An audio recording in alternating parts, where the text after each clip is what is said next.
तो भाई लोग कैसे हो। आज मैं आप लोग के लिए फिर लेके आया हूँ सिर कटी लाश। चलिए कहानी स्टार्ट करते हैं।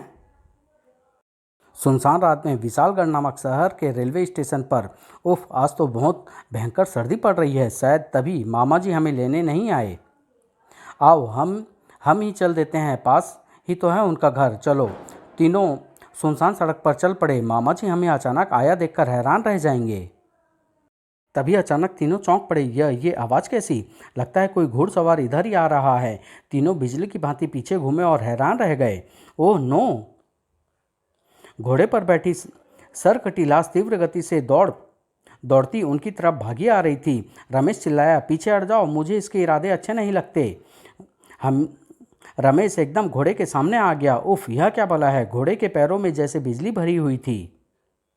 अचानक घुड़सवार के हाथ में थमी तलवार लहराई और अगले ही क्षण रमेश की गर्दन कटकर ओ गॉड खचाक नहीं नीचे आ गिरी। विमला और अनीता की आंखों में दहशत छा गई। उफ, उसने रमेश की हत्या कर डाली। भाग विमला, वरना यह हमें भी मार डालेगा। दोनों चीखती हुई भागी। नहीं! किसी हलाल होते बकरे की भांति चीख पड़ी विमला। उसी क्षण सिर कटी लाश के हाथ में थवी तलवार लहराई और इधर अनीता बंदूक से छूटी गोली की तरह चली जा रही थी। जल्द ही। क्या कह रही हैं आप? मैं ठीक कह रही हूँ इंस्पेक्टर, आप मेरे साथ तुरंत चलिए। तुरंत ही। घटना स्थल पर पहुंचकर यही वो जगह है इंस्पेक्टर जहां उस हत्यारे ने मेरे 2 साथियों को हत्या कर डाली है। लेकिन यहाँ तो कुछ भी नहीं है, ना तुम्हारे द्वारा बताया गया हत्यारा और ना तुम्हारे साथियों की लाश और ना ही खून के धब्बे। आप देखें तो सही इंस्पेक्टर, वह यहीं कहीं होगा। ठीक है, आप कहती है तो हम देख लेते हैं। कुछ पलों बाद, यहाँ तो कुछ भी नहीं है, कुछ भी नहीं है। यह कैसे हो सकता है? जिस समय मैं आपके पास पहुंची थी उस समय मेरे दोनों साथियों की लाशें यहीं पड़ी थी। लाशें यहाँ थी तो फिर उन्हें कौन उठा कर ले गया? यही तो हैरानी वाली बात है। आपने बेकार हमारा समय खराब किया। आओ सिपाहियों। उफ, आखिर रमेश और विमला की लाशें कहाँ गई? खून के धब्बे कैसे गायब हो गए? अगले दिन वह वापस अपने शहर में एक दोस्त के घर आ गई और रोने लगी। धीरज रखो अनीता और मुझे बताओ क्या हुआ था। विमला ने अमर को सब कुछ बता दिया। लेकिन यह कैसे हो सकता है? ऐसा ही हुआ है अमर, मेरा विश्वास करो। ठीक है, तुम चुप हो जाओ, अपने दोस्तों से मिलकर कुछ करता हूँ। जल्द ही इस रहस्य का पता लगाओ अमर, वरना मैं पागल हो जाऊंगी। आओ अपने दोस्तों से बात करें। चलो। कुछ पलों बाद ही। ठीक है, हम सब चलने को तैयार है। बताओ कब चलना है? आज ही रात को। उसी रात। जल्दी ही। हम विशालगढ़ आ चुके हैं दोस्तों, अपने अपने हथियार संभाल लो। अब पांचों उसी खूनी रास्ते पर बढ़ रहे थे। पांचों के दिल धाड़ धाड़ करके बज रहे थे। हे भगवान, हमारी रक्षा करना। उफ, कहीं वह सरकटी लाश यहीं से सामने ना आ जाए। बिना रोक टोक के वे सारा रास्ता पार कर गए। हमें तो यहाँ कुछ नहीं दिखा। कहीं ऐसा तो नहीं अनीता को कोई वहम हुआ हो? सभी अनीता को ही दोष दे रहे थे। डैम फूल, यहाँ लाकर सारा समय खराब कर दिया हमारा। ये लड़की तो पागल हो गई लगती है। फिर बाद में एक गेस्ट हाउस में। तुम क्या समझते हो अमर, मैं सचमुच पागल हो गई हूँ? नहीं अनीता, मुझे तुम्हारी बात पर पूरा विश्वास है। हम दोनों कुछ देर बाद अकेले ही इस रहस्य का पता लगाने चलेंगे। कुछ क्षणों बाद दोनों चुपके से गेस्ट हाउस से निकले। अनीता पागल नहीं है, इस घटना में कोई ना कोई रहस्य अवश्य है। दोनों अब खूनी रास्ते पर पहुंच चुके थे। सावधानी से अमर, तुम चिंता मत करो, मैं एकदम तैयार हूँ। दोनों बहुत देर तक वहाँ खड़े दम साधे सिर कटे घुड़सवार का इंतजार करने लगे। लेकिन 3:30 बज चुके हैं और अभी कोई भी ऐसी घटना नहीं घटी जिससे संदिग्ध कहा जा सके। तभी दोनों चौंक पड़े। अरे, यह आवाज़! लगता है कोई उसी गली से आ रहा है। शांत रहो अनीता, देखती रहो कौन है वो। कुछ क्षणों बाद गली से एक साया निकल कर रोड पर आ गया। कौन है ये? पता नहीं, आओ देखते हैं। दोनों तेजी से भागकर उस शख्स के पास पहुंच गए। ए मिस्टर, कौन है आप? कंबल वाला शख्स बिजली की सी तेजी से पीछे घुमा। पीछे घूमते ही उसके मुख से ठहाके उबल पड़े। हा हा हा हा हा। उसे देखते ही तिरपल ही कांप उठे दोनों के। ये तो कंकाल है, भागो अमर। दोनों तौप से निकले गोले की भांति भाग खड़े हुए। हा हा हा। नहीं, हमें हमें भागना नहीं है अनीता, हमें इसका मुकाबला करके इसका रहस्य का पता लगाना है। दोनों तेजी से पीछे घूमे और हैरान रह गए। अरे, कहाँ गया? अभी तो हमारे पीछे आ रहा था। सावधान अनीता, वह कभी भी हम पर आक्रमण कर सकता है। ठीक तभी उनके पीछे मैं अपने और साथियों को लेने गया था। उस हैरत अंगेज दृश्य को देखकर तो उनके चेहरे पर दहशत नाच उठी। हा हा हा, ओह! दोनों तेजी से भागते हुए पास की इमारत में जा घुसे। तभी एक कंकाल ने अनीता का मुंह आधा दबोचा। अनीता ने बेहद फुर्ती से उसे नीचे पटक दिया। तभी जैसे जादू के जोर से एक चाकू कंकाल के हाथ में आ गया। वह कुछ कर पाता उससे पहले ही अनीता अपना रिवॉल्वर निकाला और धाएं। कंकाल के खत्म होते ही उसने बंद हुए दरवाजे पर एक तेज ठोकर जड़ दी। अमर यहाँ तो नहीं दिख रहा, आगे चलकर देखती हूँ। मुझे अमर को ढूंढना चाहिए। वह कुछ और आगे बढ़ी, लेकिन वह पीछे से बेखबर थी। कहाँ गया अमर? जब तक वह संभलती तब तक देर हो चुकी थी। तड़ाक! आह! इसे उठाकर ले चलो। ओके, तुरंत ही। तुम इसको देखो। उन्हें अपने दूसरे साथी देख लेंगे। इसका एक साथी और भी आया हुआ है यहाँ। इधर अमर, अभी अभी मैंने अनीता की चीख सुनी थी। कहाँ है वो? उसी क्षण अरे! अमर के संभलने से पहले ही आह! पथरीली सड़क पर घसीटते अमर का शरीर बुरी तरह लहूलुहान हो गया था। वह हलाल होते बकरे की तरह तब तक चीखता रहा जब तक वह बेहोश न हो गया। इधर गेस्ट हाउस में अमर और अनीता कहाँ गए? विक्रम ने तुरंत ही सभी को जगाया। अमर और अनीता यहाँ नहीं है। कहाँ चले गए वे? विस्फोट किया सफीक ने। कहीं वे दोनों दोबारा उस रहस्यमय की छानबीन करने तो नहीं चले गए? ऐसा ही लगता है। उनकी जान खतरे में हो सकती है। हमें तुरंत पता करना चाहिए। ठीक है, चलो। कुछ पलों में ही। यहाँ तो कोई नहीं। आखिर यह रहस्य क्या है? तभी अशोक की निगाह नीचे पड़े एक लॉकेट पर पड़ी। अरे अमर, लॉकेट! इसका मतलब वे दोनों यहाँ आए थे, लेकिन अब कहाँ होंगे? हमें यहाँ आसपास तलाश करना चाहिए। ठीक है, आओ देखते हैं। सभी वहाँ अमर और अनीता को तलाश करने में जुट गए।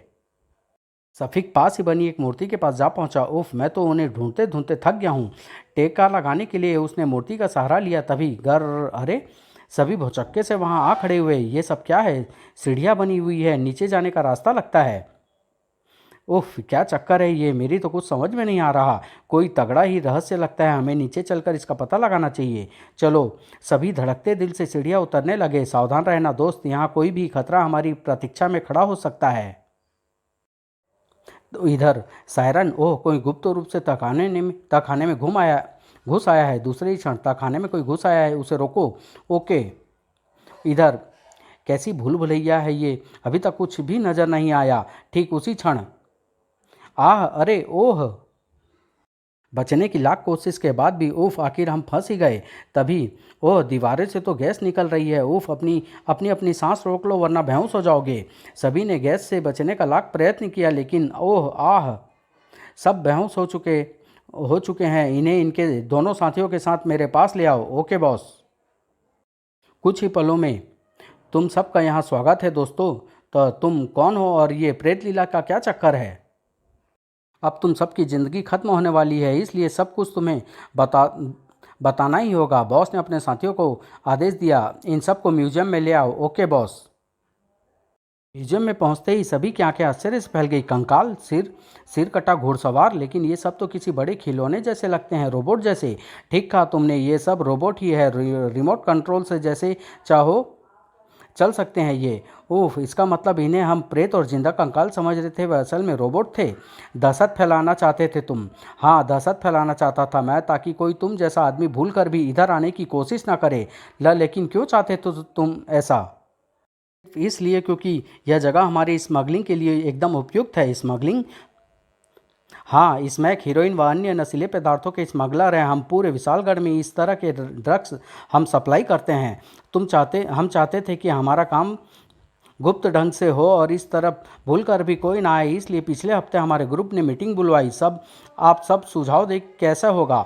मेरे सुझाव से जो भी इस रास्ते से गुजरे गोली मार दी जाए। नहीं, ऐसा करना ठीक नहीं होगा बॉस, हमें कुछ और सोचना होगा। हम सभी काफ़ी देर तक इस समस्या का हल खोजते रहे। आखिर हल मिला। हम यहाँ कोई ऐसा चक्कर फैलाएं जिससे लोग किए काम भूत प्रेत का समझे। एक्सीलेंट, यह ठीक रहेगा। और फिर हम तैयारी में लग गए। डॉक्टर, ये चीज़ें ऐसी बननी चाहिए कि देखने वाले दहशत में आ जाए। आप चिंता न करें बॉस, ऐसा ही होगा। फिर रिमोट द्वारा चलित यह घोड़ा देखने में एकदम असली है। इस पर बैठी सरकटी लाश किसी के लिए भी प्रलय बन सकती है। मैं दिखाता हूँ आपको। अगले ही क्षण खट! Very good! खचाक! प्रोफेसर ने रिमोट का बटन दबाकर स्विच ऑफ कर दिया। देखा बॉस, शाबाश! आज रात ही हम इसकी परीक्षण करेंगे। और उसी रात आई। खचाक! नहीं। अब हमारे धंधे का राज कोई नहीं जान सकता। अब यह जगह भूता कहलाई जाएगी।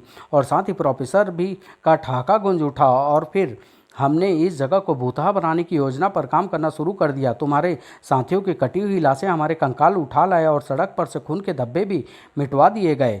हम अपने काम में सफल भी हो जाते, मगर तुम लोग यहाँ आ पहुँचे। ओह, वे ज़रूर हमारे द्वारा फैलाए रहस्य की खोज में आए होंगे। बॉस, रात के इस समय बाहर सड़क पर 5-6 जने घूम रहे हैं। बचकर भागने वाली सड़कों उनके साथ है। बचकर भागने वाली लड़की भी उनके साथ है।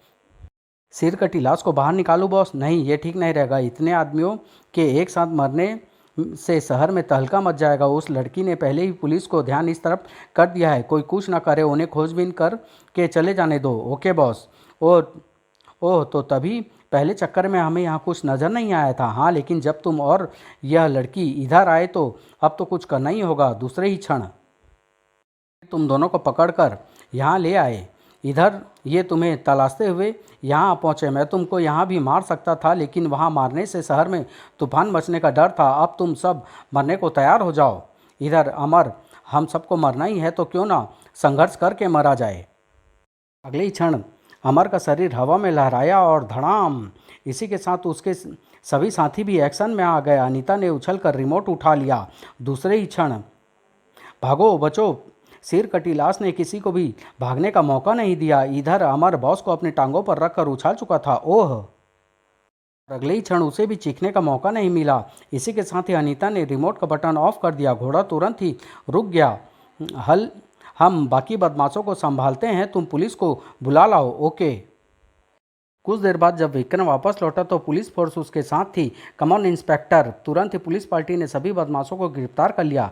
धन्यवाद दोस्तों, आज तुम्हारी वजह से देश को खोखला करने वाले का इतना बड़ा गिरोह पकड़ा गया। यह तो हमारा फर्ज था इंस्पेक्टर। इस तरह खत्म हुआ आतंक सिर कटी लाश का। समाप्त।